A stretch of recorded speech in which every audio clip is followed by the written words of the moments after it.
Isang tanong na naman po ating pong subscriber ang ating pong sasagutin.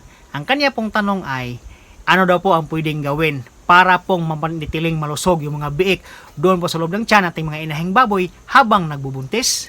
Kapag nagbubuntis sa ating mga inahing baboy po mga kaibigan, importante talaga yung kailangan pong nutritional daily requirement ay maaabot po nila. Kapag confirm na po na buntis yung mga inahing baboy nyo o pagkatapos pabulugan, ang inyo pong ipapakain ay breeder feeds o kaya gestating feeds. Yung breeder feeds at gestating feeds po mga kaibigan ay pareho lang po yung pinapakain doon po sa mga inahing baboy na nagbubuntis. Nagkaiba lang po silang pangalan kasi iba-iba po yung kailang brand. Yung gestating feeds ay sa Pigrolac feeds, yung breeder feeds naman po mga kaibigan ay sa Uno feeds. Sa ibang brand naman po mga kaibigan, hindi ko po alam, basta itanong nyo po na yung feeds po na ibibigay sa mga inahing baboy na nagbubuntis po mga kaibigan.